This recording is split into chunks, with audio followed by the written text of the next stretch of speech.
It's a meeting too. Grab a plate and stay a while. We're serving up the stories with a down-home style. Outdoors, culture, and life's little surprises. Come for the heart and let's make memories. Meeting two podcasts. We're glad you're here. And we hot. Back in the studio. Again. I beat you to it tonight. Yep. Sun's down. You could be sitting over beside me holding my hand. Yeah. But no, you could sit in the shade. I'm in this. This is my little hole. You like it over there? I'm you in think the you're cove. is that going to become your... Probably not during the winter because I can't see the deer on the other side of the well, lake. But now we start video podcasting these things. this would be kind of the way we'll have to set up. Well, no, not necessarily. Might have to turn the table and get behind it. Software I'm looking at, it'll pair all the cameras up one time, so cool. It don't really matter. So we'll see. That's down the road. That's a few $100s from here. You know, we're self-funded. Yeah. We're not like real podcasts. We get nickeled to death by our own stupidity. Well, look, you didn't set us up with somebody tonight. Man, this really has been kind of in the making for a while because we ain't been able to nail it down. Yeah, this is all your baby. Yeah. I don't know how come I'm the one that got these questions together since this was your baby. So I'm going to let you. I'm going to sit quietly tonight. I'm not going to say a word. Yeah.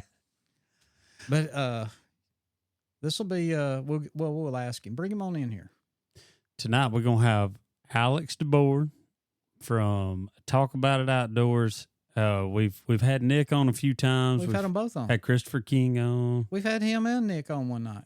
Yeah, it's been a while. Have you not been on here before, Alex? Yeah, me and Nick were on. It's been a while. See, even for an old man, my memory's still. I'm sharp as a tack. Let me tell you right now. I've just got a photographic memory. I don't have the. Well, okay, whatever you say. If we've been, we're not talk about it outdoors tonight. No, I'm sure we'll talk a little bit about it because I got to find out something. There'll be plenty you got to find out. Well, no, I want to know the secret. I don't know if anyway. We'll save that for later in the podcast. If we run out of airtime or get some dead air, I got a question to ask. Right.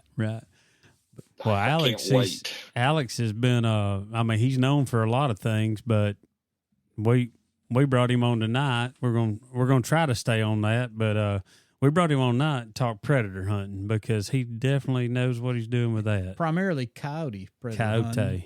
I don't know. Well, before we get into all this, Alex, I probably you're nearly as popular as Dave Owens, so.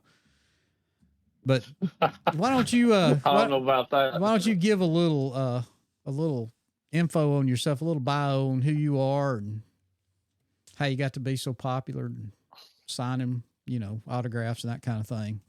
Just for the folks over here that may not know who you are at all. Yeah, I mean, well, if you don't, my name's Alex Debord. I'm from Waleska, Georgia, born and raised over here, son of a chicken farmer, bomber plant worker. Spent my life in the woods. I mean, deer hunting, squirrel hunting. Really got into predator hunting a little bit later in life with my buddy Cody. But here recently, in the last 3 or 4 years, I've become, I guess, a traveling turkey caller wannabe and definitely a traveling turkey hunter wannabe. And it's been a lot of fun with the podcast. Nick and I have been doing it since 2020. And we have our YouTube channel, Chasing Weekends, that we run some TikTok channels, do some funny stuff on TikTok and everything, and just have fun, man. We're just so blessed. I mean, we got to meet you guys through the podcast, and it's just been a blessing over the years. I was going to say, I think that's when I found you. You guys, y'all were in your infancy back then. And I know it was COVID because I must have been bored and hunting new podcasts to listen to. Because I know for a fact, I said, who is these rednecks? I mean, I said that out loud. Who are these guys from Georgia? And then, of course, I met y'all my first time I met y'all in Birmingham at the Deer Expo. So Yep, that was in 2022. Was it? Yeah, yeah. 'Cause you don't know it, but I had criticized y'all one time. Actually, you answered me, but about when y'all were doing your ads, y'all would just cut off right in the middle of a sentence or a word. I said, man, I can't keep up with this. I forget where I'm at.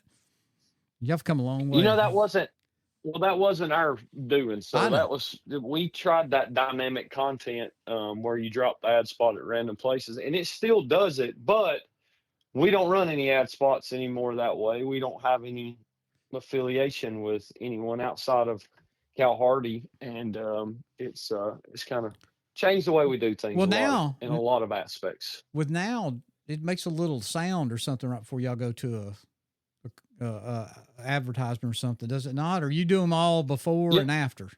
Nope, Okay. It does. It makes that. We'll be right back. Or That's whatever it. That's it. Because the gamekeepers, you get a little Bob White or something other doing it. That's why I always know they're going to a commercial. So, well, we don't have no commercials because we don't have no advertisers.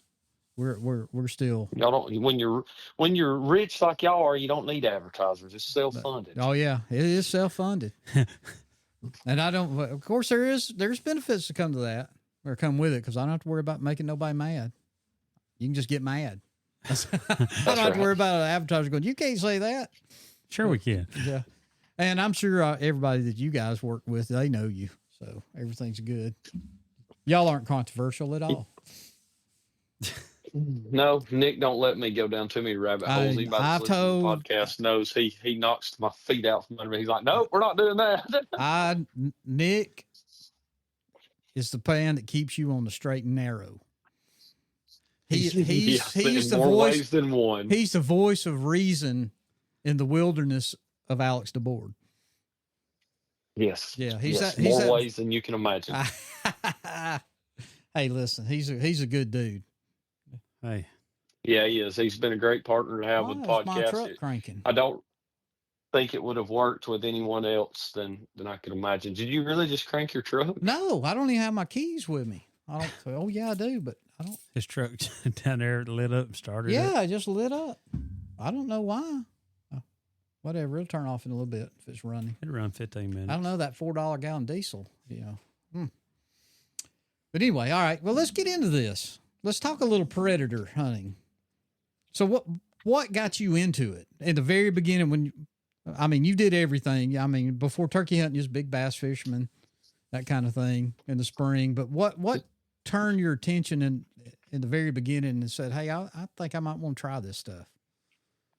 Yeah, it was Cody. I mean, he and I had spent so much time in the woods together, and we had really, really decided we wanted to do something different. And he was already kind of into the predator game, so we decided to start hunting a few tournaments around. And back then, that would have been probably in 2013, 2014. We started daytime hunting, and we'd go and have some success here and there. And at the time, I was so I don't want to say. Well, no, I will say I was ignorant to the fact that you could actually call in animals. I had no idea, because growing up in Georgia, you don't really call deer. You hunt them in the mountains and wherever in their travel paths. But I'd never hunted turkeys, so I'd never had any experience calling turkeys. I'd seen it done, but once I kind of got into the notion that we could call something in, it was a lot of fun. And I'll be honest with you, when I saw that first one die running into a squealing rabbit call, and we were using hand calls then. I was going to ask you if you were using electronic or hand calls. Yeah, we started out with hand calls, and we had a small Fox Pro Fury. It was one they sold at Walmart. Just small, little cheap call, had maybe 20 sounds on it. Knew nothing about vocals or different types of animal distress sounds that we know about now, but we just spent our time hunting those few tournaments that we hunted, and it really kind of fired up a spark for me. And then, of course, we got into the night game in 2017. I believe I bought my first thermal. Cody had purchased one and been hunting with a friend of ours, and I went with him one night, and that was all she wrote. I was hook, line, and sinker trying to sell everything I had to buy my first thermal. So Well, I mean, what's the big difference for you? I guess for anybody that does this kind of thing between day and night stuff. Well, I guess the biggest difference is the amount of opportunity that you get. So daytime hunting, when I was starting out, you could call coyotes pretty regularly if you had a large enough field. And then once we got into the nighttime game, it opened up more opportunities because a lot of farmers don't want to see you there during the daytime. They're working cattle, they're, working horses, they're got kids out, they've got family out, and they don't want to see you during the daytime trying to shoot a rifle across one of their fields. Whereas at night, they're in the bed. And so it opened up more opportunities for get on more places than we ever had before. So y'all been shooting suppressed for a pretty good while then. No, we actually didn't get into the suppressor game until probably well, I did. Cody never got a suppressor. So Cody well, let me back up a little bit here. And so in 2020, Cody and I were coming back from Illinois, and we both had scopes then. May have been 2019 even. And he said, "Hey, man, I think I'm going to sell my thermal. I don't really have time to go anymore." And I said, "Well, if you sell yours, I'm selling mine." So we sold them, got out of it for a season, and I was only out of it for maybe 7, 8 months. And I'm like, I've got to find me another scope. I can't, I like going too much. So I got back into it and started hunting with who I hunt with now.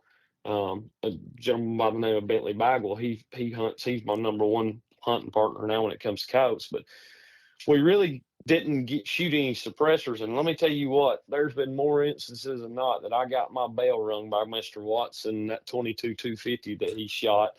When it went off, it was busting my eardrums just about every time because I was carrying a shotgun in case they came in close range in the daytime. And it was not fun at all to hunt anywhere near him in that unsuppressed gun. So I bought my first suppressor in 2020.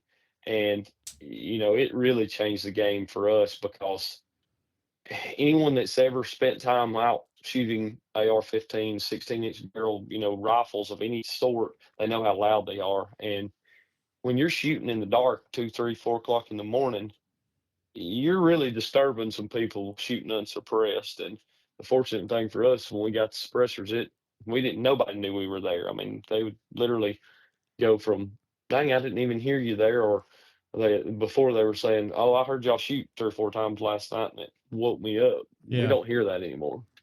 What about the animals? Is it you get more opportunity shooting suppressed? Say there's 2 or 3 coyotes out there. Yeah, I truly feel you do. I mean, it's one of those things that if you've ever been downrange and somebody shoots suppressed or hear a suppressor from a distance, you tell the crack out of it is gone. And it doesn't, people get the misconception from movies that a suppressor is going to make it inaudible. It will on a small rimfire caliber, 22, 17 HMR, something of that nature. But when you have a rifle that's as big a caliber as we shoot, it's still going to make quite a bit of noise, but it takes that crack out of it, and that crack being gone, they don't know where it's coming from. They hear a shot, and most of the time, you will get a follow-up shot because you have shot suppressed. You kill that first one, you can move to the second one, and it gives you time to stop. I mean, it does help a lot. So let's see, where can we go? Do you primarily hunt there in Georgia? Are you traveling around? I mean, I know you travel every now and then, but I mean, is your primary hunting grounds Georgia? Yeah, I mean, I hunt Georgia more than any. I mean, I think we've been 7 times in the last 3 weeks, even as hot as it's been. Oh my! This time of year, at night it makes it better.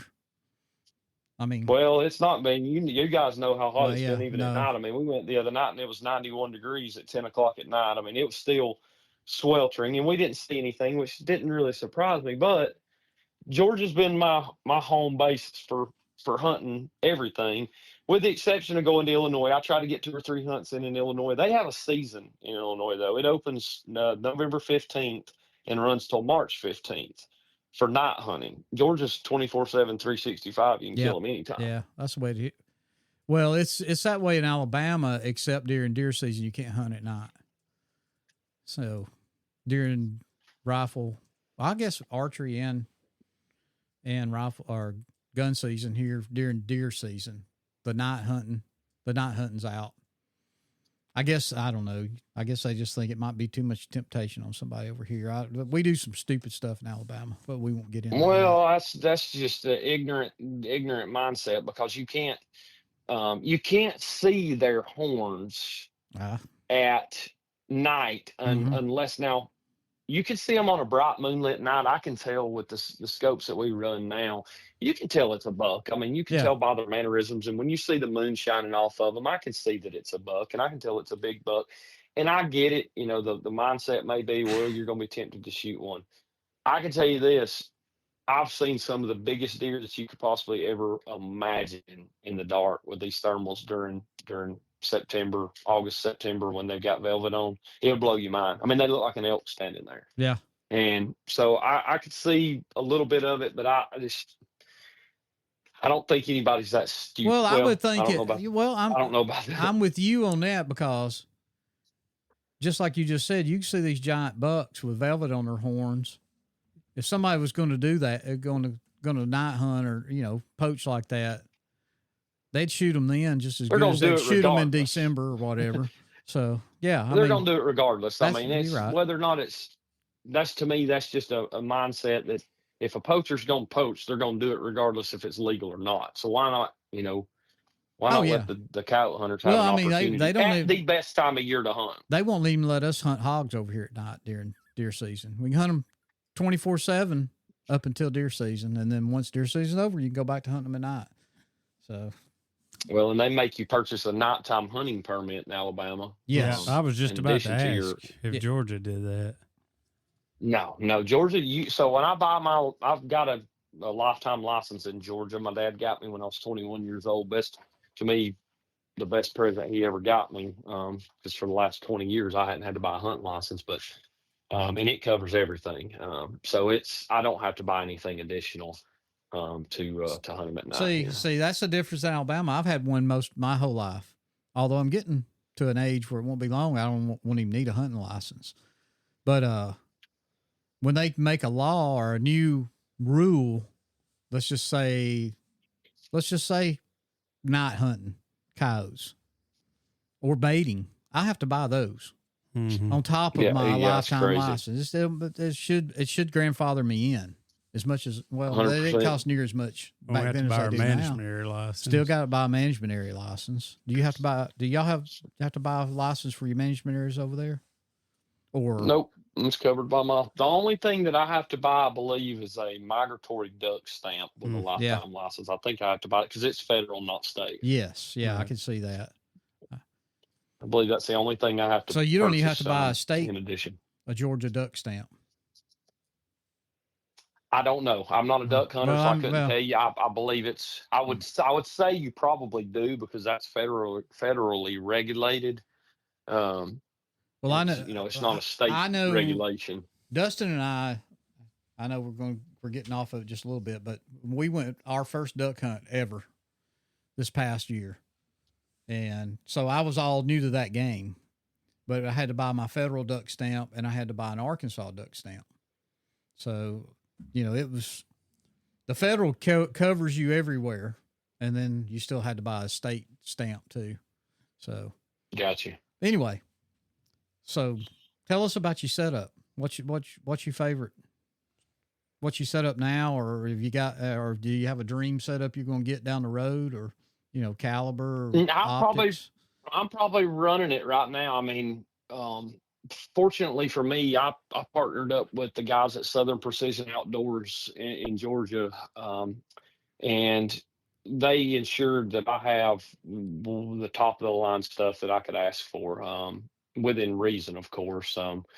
I'm running a Wave Atris 650 V2 LRF now, which is a 640 resolution rifle scope with a built-in laser rangefinder that's integrated into the scope. hands down the absolute best scope I've ever owned, and I've owned multiple different brands. Top a Savage Axis Pro 2 left-handed, 243, running a Otter Creek suppressor.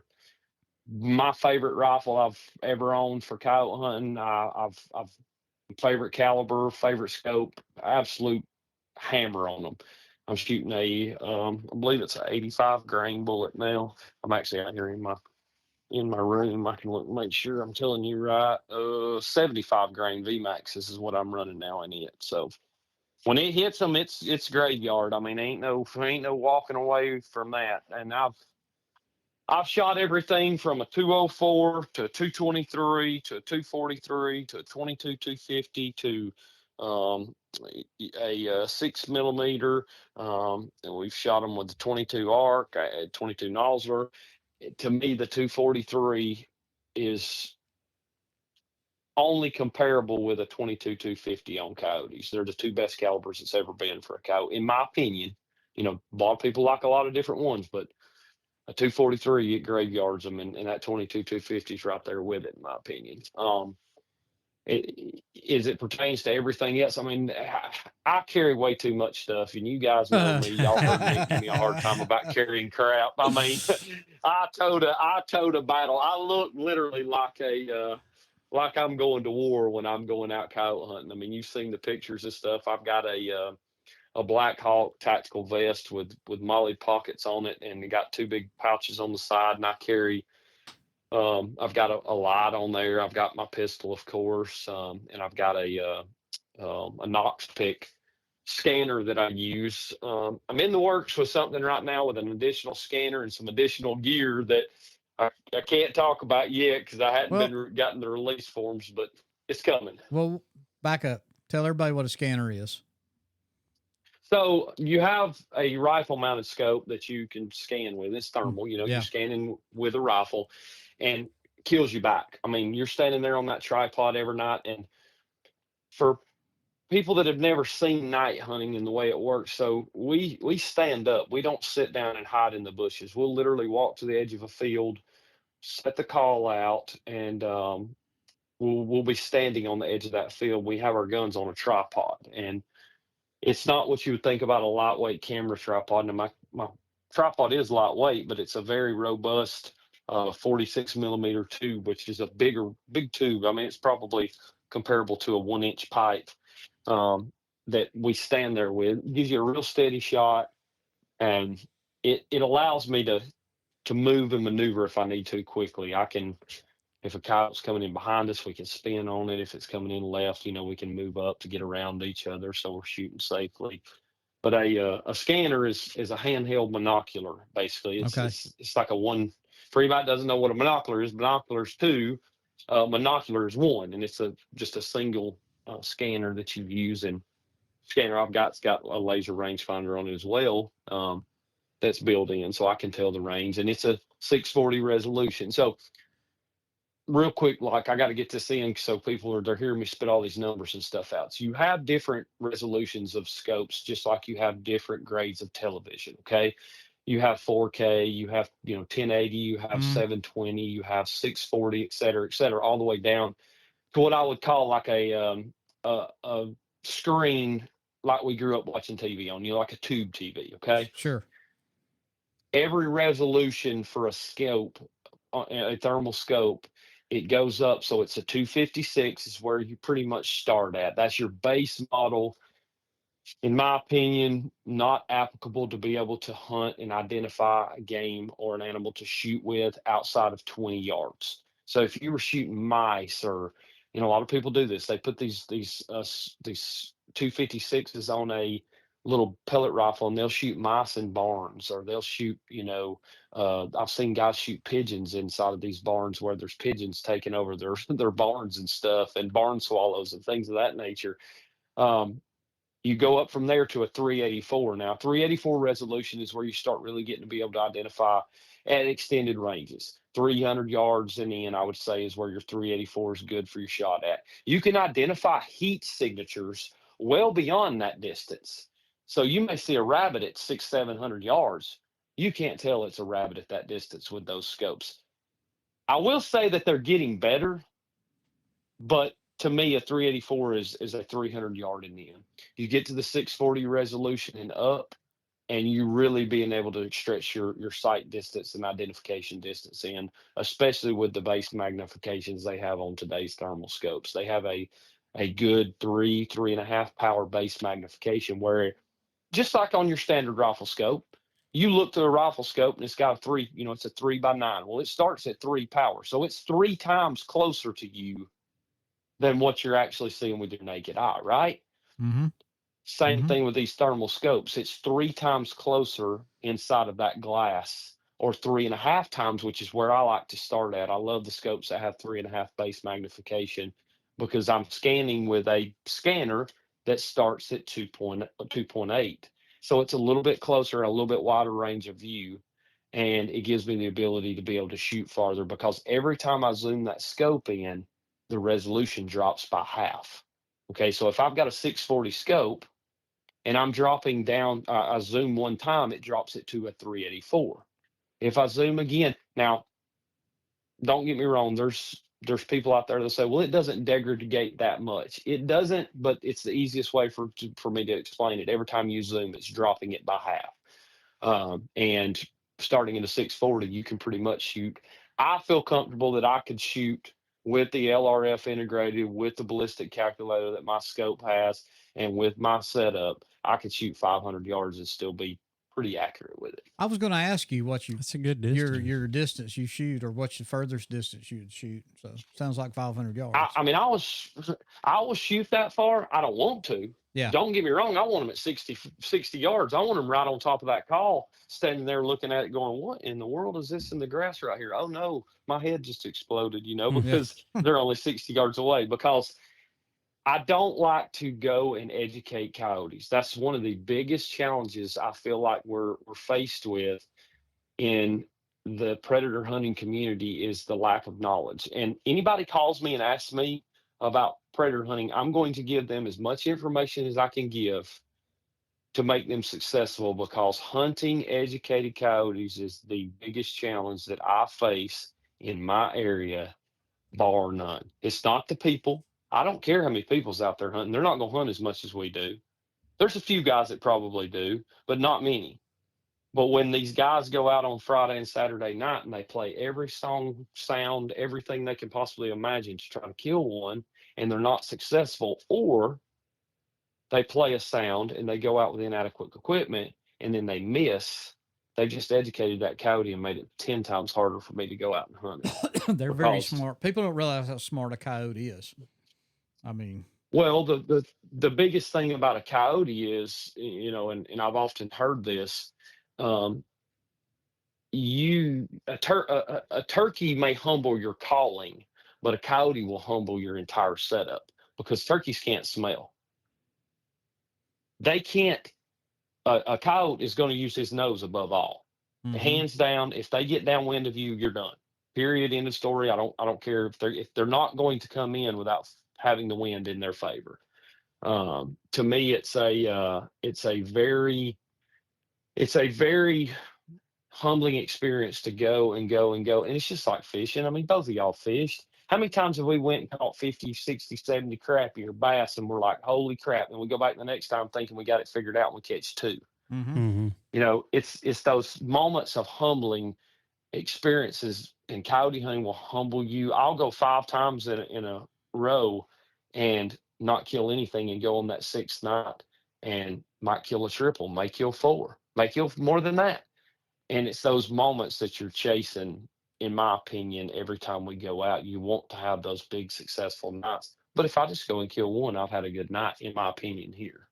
So how do you decide on your setup then? When have you done kind of pre-plan that, looking at the wind, or depending on what farm or property you're going to? 100%. The wind's going to trump all. In there's times where you have to make a decision to go, because a lot of the farms that we hunt, we've been given the opportunity to hunt there because there's some form of nuisance going on. coyotes have bothered cows. They've seen them in the yard. They've seen them after their pets, et cetera, et cetera. And when a call comes in for you to go and try that spot, you don't have the luxury to wait until the right wind. If I'm hunting a big deer, I want to go when the wind's right. It's not bothering anything. Well, with a coyote, you've got to take that opportunity, because if you don't, they're going to call somebody else to come out there to try. And in my opinion, you need to go and try at least for the first time. Hey, we didn't see anything tonight. We'll be back. That's when you set yourself up in presence to say, I'm willing to come out here and help you, but let me do it the right way. Now, there's times I've been out there and look at it, think the wind's going to be terribly wrong, and be able to manipulate my setup and move to the other side of a field, or move to the back area that we didn't think we were going to be able to get into because it just got mowed, or it just got cut, or we got a road in there that we didn't see, or whatever it might be.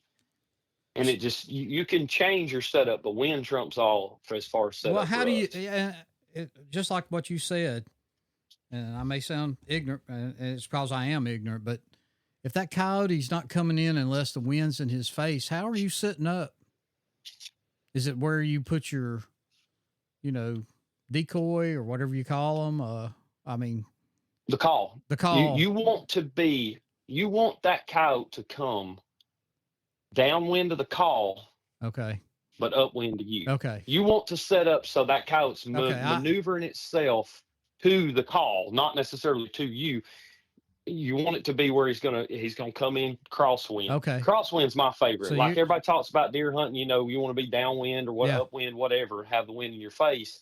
I don't want that. I want a crosswind, because it's giving that coyote the wind to his favor, just like big deer. I mean, when I learned how to really give deer the wind, that's when I found myself most successful, because coyotes are the same way. If they're not able to get across that road or get to behind you and, check the wind to what's that sound's making, you're not going to kill them. There's one exception to this, which we'll get into a little bit later in my experience, that it doesn't matter what the wind's doing. It doesn't matter anything. And we can talk about that whenever, but, the biggest thing for me setup wise is wind.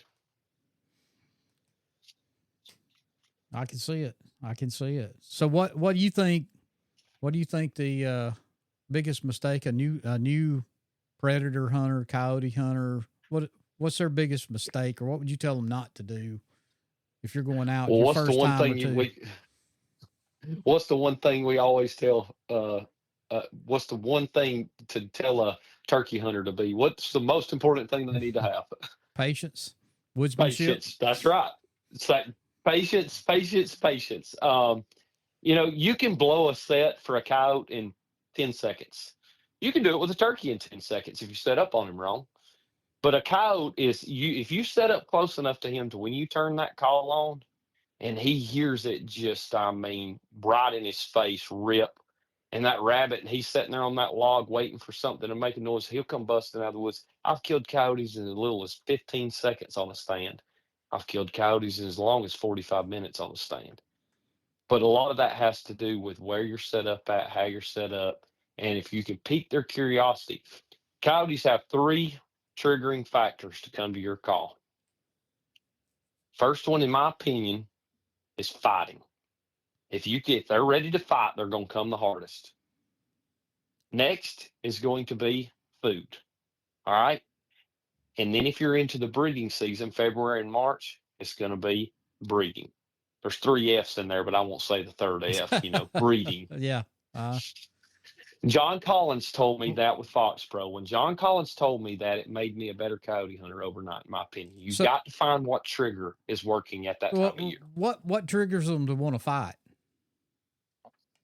So I would never have dreamed that you would think about territory. All right. So coyotes have a very core territorial area. That's what they're going to hone in on, especially during denning season. They become very territorial during denning season. They hear a pack of coyotes close by. So we'll run some form of aggressive barking and howling. We'll run some form of and a lot of people think, well, I'm just locating coyotes when I play a howl. No. You're telling another coyote or another pack of coyotes Hey, I'm over here in your box. I'm in your bubble. Come over here and get some if you want some. You can play den rating sounds. You can also play aggressive barking and growling fighting sounds. So if they hear a fight going on in their area, they're like, man, I want to go get in on some of that. They're like the 17-year-old outside of a bar waiting for somebody to come out and talk crap to him. And they hear that fight going on and they're coming to it. I never thought about Me it. either. I had never thought about something like that. I've always, the rabbit and all that, just something like that. But I've never thought about another aggressive coyote barking or fighting. Or it makes sense. So makes a lot of sense. Yeah, and their trigger points are often they're often changed, in my opinion, by the time of year.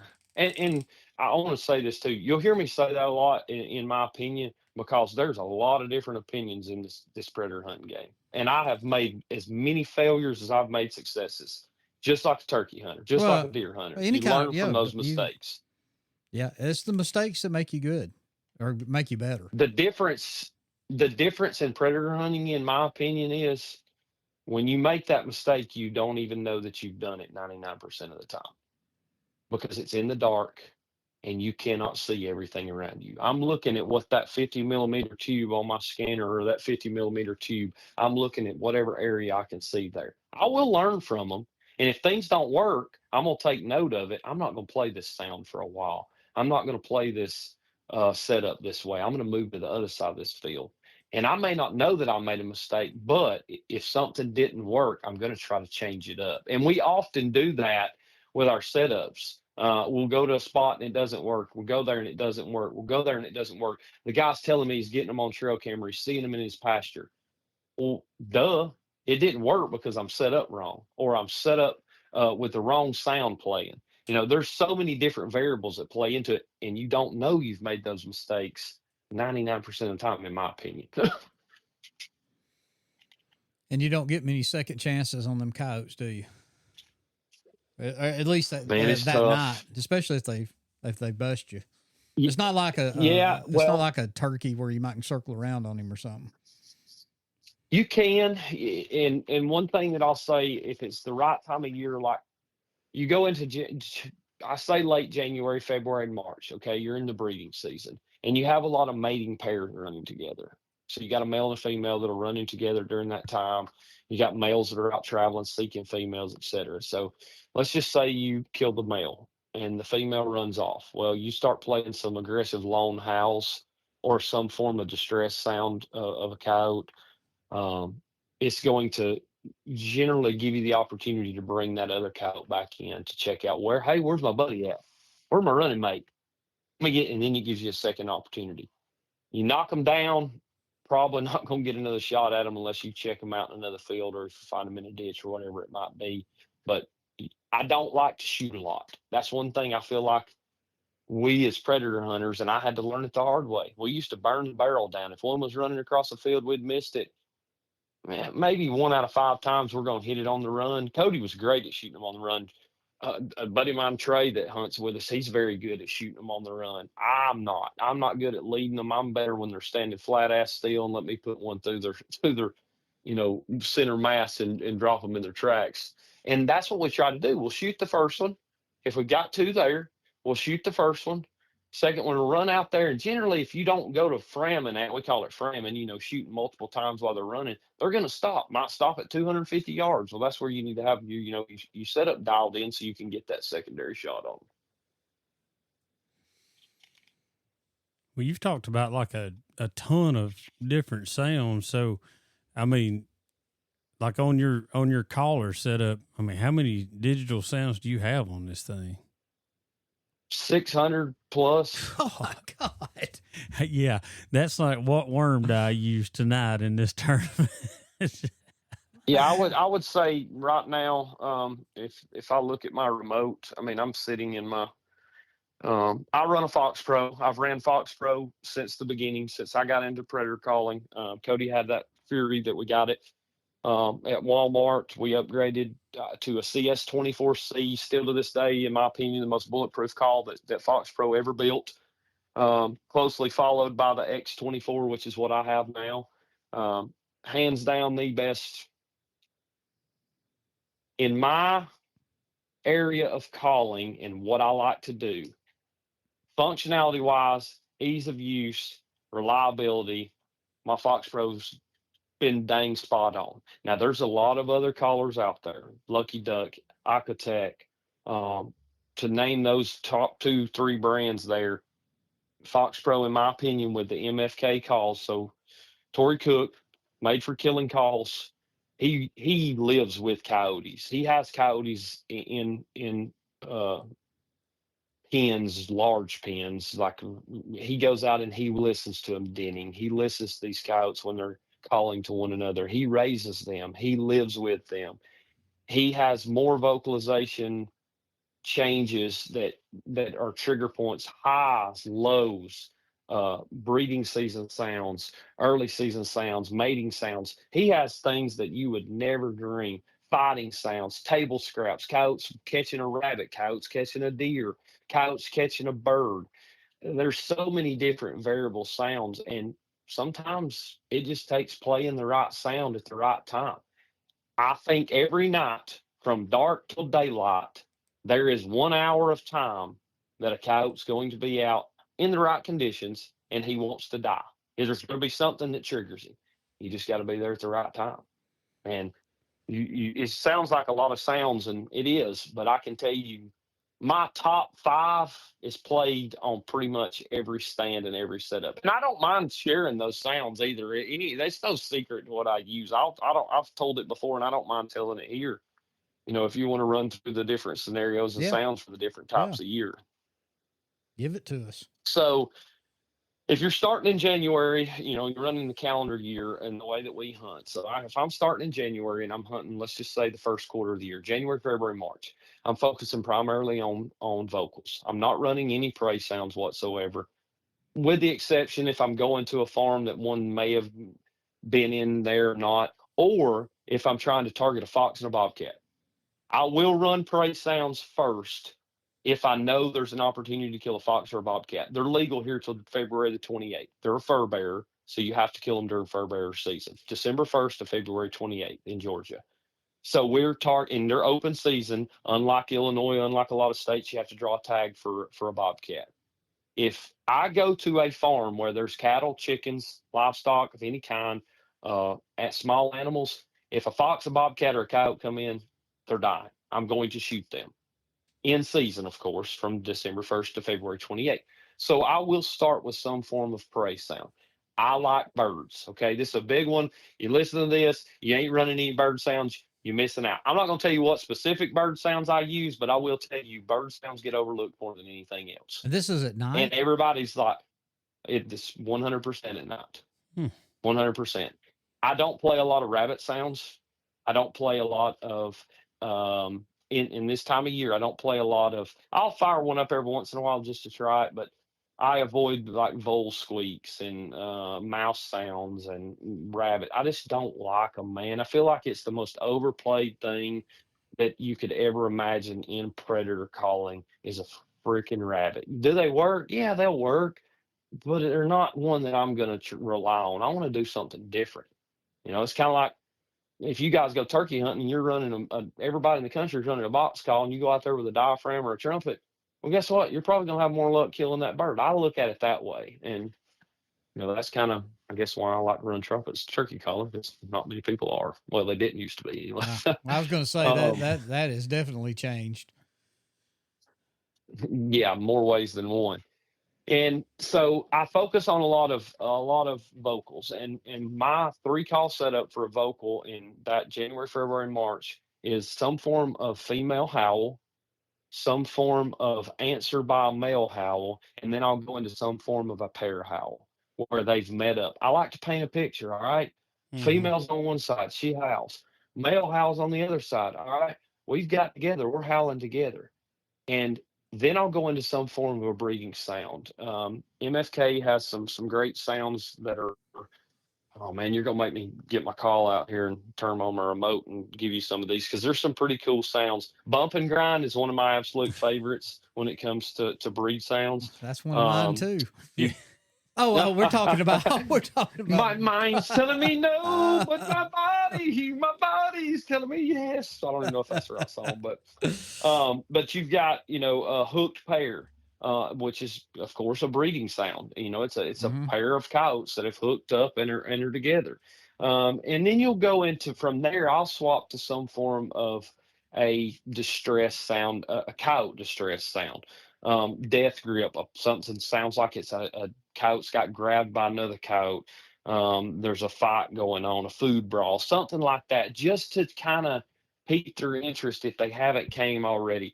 But I can tell you, generally 99% of the time, within the first 90 seconds of a stand in January, February, and March, I've killed a coyote if I've played that scenario. If they're there. Now, they're not always there, but that is the best time of year, in my opinion, to call them. It will make you think you are the greatest coyote hunter that's ever walked the face of the earth. I mean, John Collins, Tory Cook, all of them, they taught me everything I know, and I'm the best that's ever been in that time of year because they come to just about anything.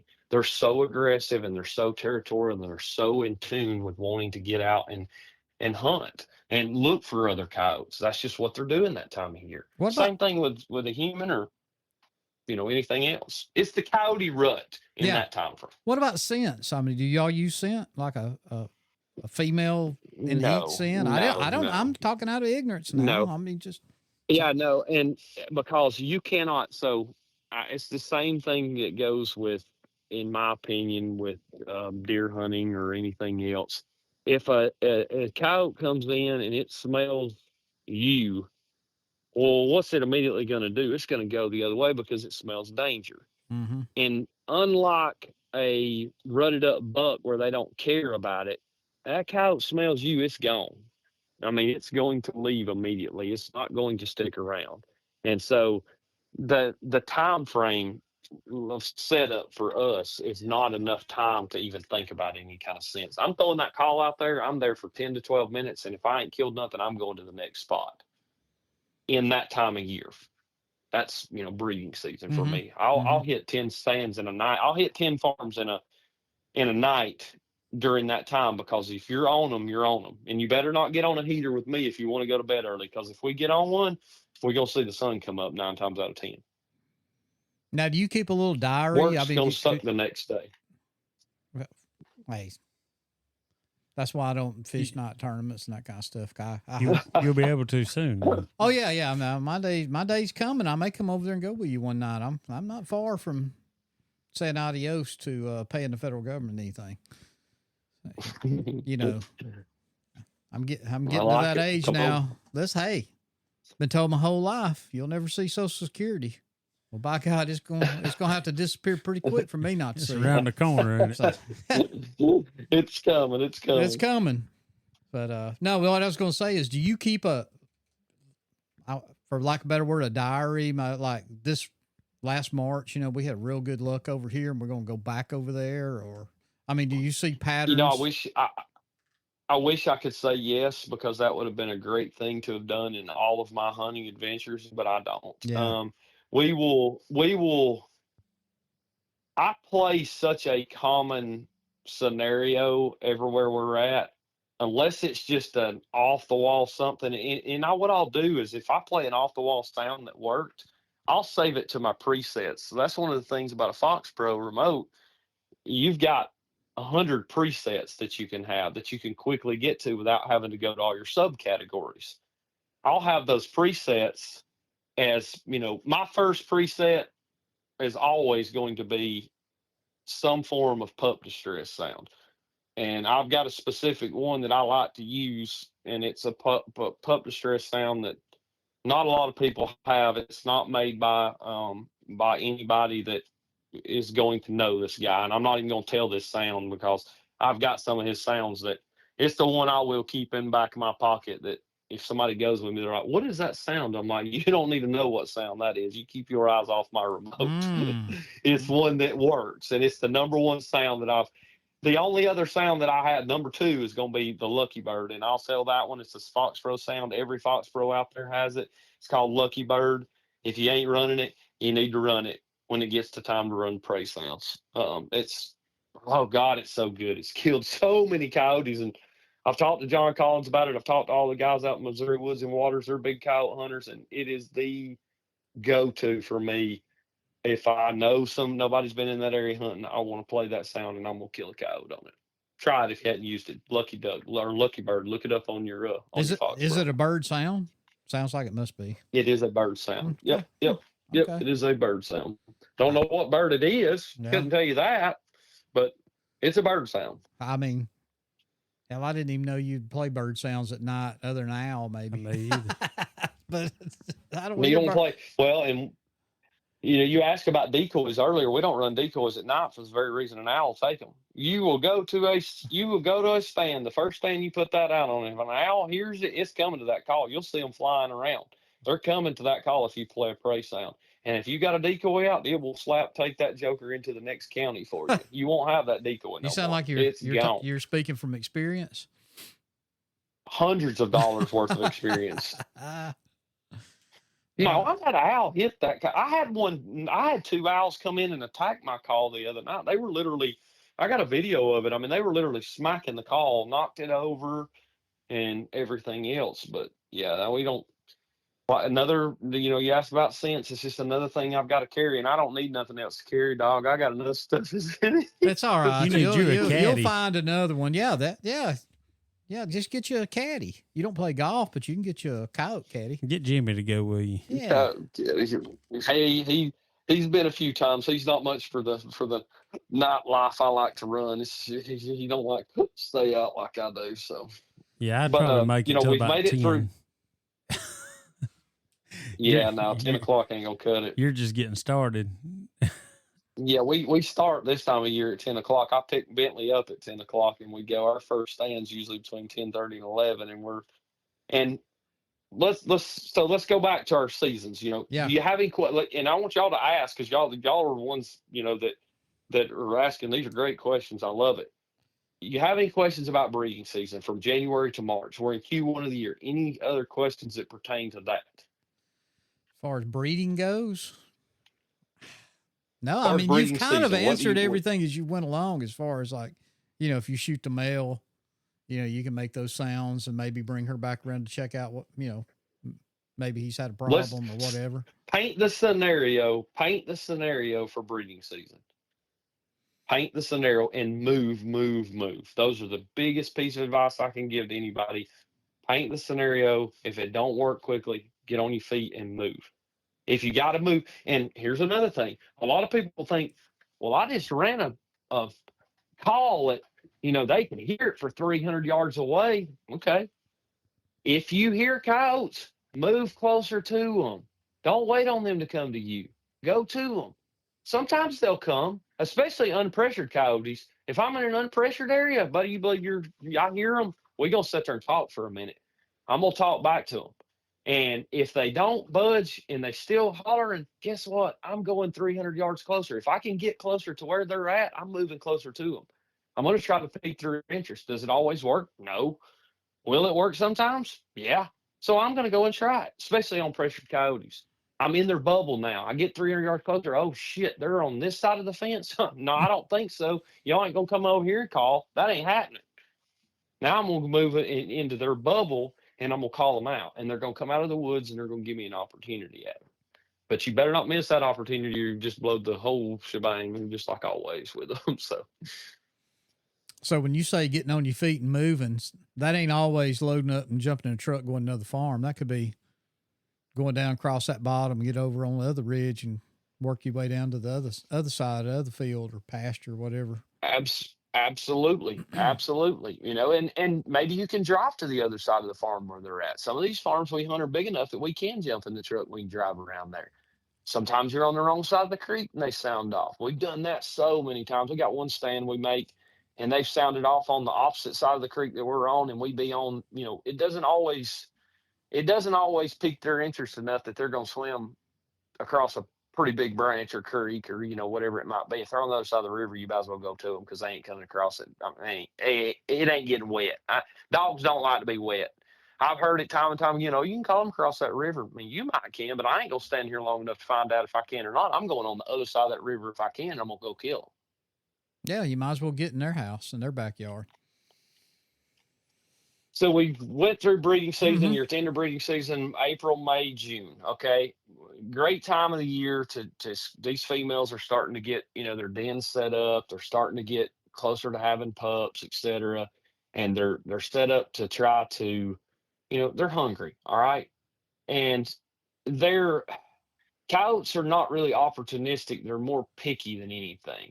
Um, if you're trying to target that time of the year, you want to swap back to some of your prey sounds. Okay, I'm looking to get them to come into food. I might throw out a howl to begin with. I always start with a vocal. That's just what I like to do.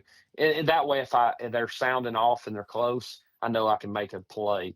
If I'm I'm outside of the bobcat and fox season in Georgia now, so I don't care if they come in or not. I'm really starting out with a howl. Swap into some form of prey sound. You can do rabbit. I like birds, so I'm going into a bird sound. And in that time frame, you're more apt to see the stands last a little longer for us. We're stretching it out to that 20-25 minute mark now. Okay, they're in their dens, they're close by, they sound off. It might take them a minute to think, man, that sounds like an easy snack. Let me go over there and get it. And I'm going to play something that may be really high pitched, and then I'll play something that's a little lower pitched. And then at the end of it, I'm going to swap to some form of a caught food, a caught rabbit, a caught mouse, a food brawl, something like that to pique their interest, just enough to get them to come. Absolutely hate hunting that time of the year. I'll just go ahead and tell you, it's my work. Everybody talks about it being that second quarter of the year. I hate hunting. I do.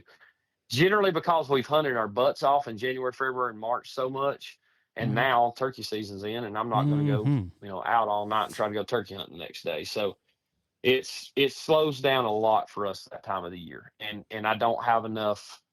I don't have enough want to go. I'll go every once in a while, or if we get a good call from somebody that they've seen them in their pasture or something, or they got bothered. We killed a lot of coyotes this year during turkey season because we had some turkey hunters that were getting, they'd called in some coyotes and stuff. So we went out there, set up and killed them. Had some cows get eaten during that time, and so it created an opportunity for us to go back out there and get them. Going into the summer months, everybody knows it's hotter than the blue gates of Hades down here in Georgia and Alabama or in the South. Mm-hmm. Mm-hmm. Don't get out a whole lot. If we go, we're usually going late at night, 2-3 o'clock in the morning, trying 1 or 2 stands. We will go from 10 to 12. I'm focusing on deer, caught fawn. God, great time of year to play that sound. And I'd never really played it. Trey, the guy that hunts with us, he kind of turned me on to playing it. And it works. We actually shot a coyote off of a fawn the other night. Was running the fawn down. There was 2 of them. The doe stomped one of them into the ground. I mean, I'm talking about flat. We got to see the whole thing unfold. And it caught the fawn on the edge of a pond dam, and we had to move quickly to get there. We got over the top of it, was able to shoot the coyote off the fawn before it was able to get it. So we saved the life that night. But I've never thought about that. But when they're dropping them fawns, I can see where that would be a popular call to use. And it's all the time of year. You're thinking where we went through the breeding season, we're playing vocals and fighting sounds and stuff like that. We're at the end of breeding season. We're in denning season. We're playing sounds that they're hungry. They're growing pups inside of them. They need to eat, So play that. Now we're into summer. We got fawns on the ground. We got baby rabbits on the ground. Mm-hmm. They're not really as vocal that time of year. A lot of people's like, man, I've not heard them in a while. Well, you're not hearing them right now because they're not talking. Now, towards the end of it, their pups have been born. And so we've got pups on the ground. All right. Mm-hmm. Now we're looking for playing those den raid sounds that sound like another coyote or another predator has entered a den and it's causing ruckus for those pups. Okay, they're able to trigger your sounds is going to trigger that coyote, that female to come out. Well, that male and that female are close by there, and it's, hey, I'm gonna go over here and find out what's going on. Well, he don't come back because I shot him in the head. Well, the female's gonna be like, where did Bobby go? I got to go check on Bobby. Well, she comes be bopping out there. Well, Bobby just led you to your death, Susie, or Mm-hmm. however you want to look at it. So, and so then you're turning into, you're in through, so you're January, February, March, April, May, June, July, August, September. We're getting into September. We're in deer season. Look, I'm a deer hunter. I'm going deer hunting. September, it opens here. I'm ready to go deer hunting. I'm not really thinking about coyotes in September, but when it starts to switch into October, November, and December, I'm starting to gear up again. The time's changed. It's got dark earlier. I can get out and hunt 3 or 4 stands before 10 o'clock. I can get in the woods and out quickly, still get home in time to kiss mama goodnight and go to bed and get up and go to work the next day. Favorite time of year to hunt in the world, though, is December. I would rather hunt in December only because it's usually not as cold as January, February, and March. And you can kind of start seeing some of those coyotes that were denned up and things of that nature and been out hunting food. They start swapping back over to their vocals. And that's what I like to call them in on. I love vocal sounds. Y'all hear me say it a lot. And anybody listening to this, there's a reason I say it a lot. Do you use vocals much? I've never played a vocal sound in my life. Wow. We're going to stop right here. Once again, man, this thing is running long and the information's too good. Alex has a world of knowledge when it comes to predator hunting and especially coyotes. So we're going to break this thing up, make it a little easier to digest, make her a 2-parter. So, yeah, you guys stay tuned next week for part 2 on this predator hunting podcast. Also, join us this weekend at the World Deer Expo in Birmingham. We'll be at booth 300 with the Legacy Premium Game Calls folks. Probably be behind the counter most of the day, but we will be out and about visiting our friends, hopefully making new friends, and come see us. Tell us what you think about the podcast, and buy a turkey call or a predator call. William with Legacy Game Calls has a full selection of that kind of thing. Anyway, thank you guys for listening, and we'll talk to you in 7 days. And take care of your trees, because that's where the turkeys sleep.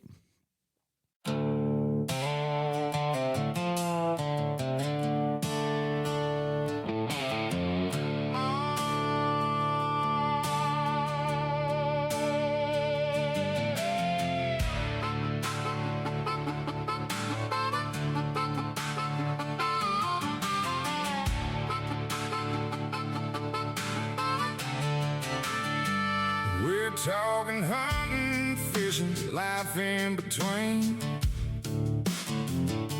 Out in the wild, we're chasing big dreams. And 2 voices at the table, stories to share. Pouring out laughs and a whole lot of care. It's the meeting to grab a plate and stay a while. We're serving up the stories with a down-home style. Outdoors, culture, and life's little surprises come for the heart. Let's make some memories.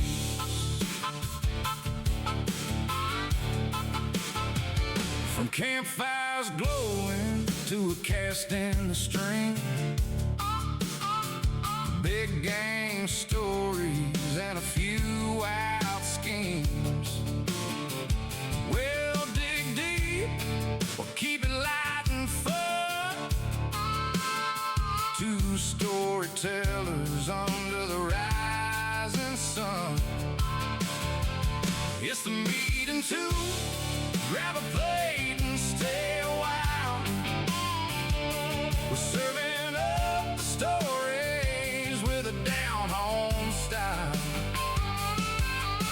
Outdoors, culture, and life's little surprises come for the heart, and let's make some memories.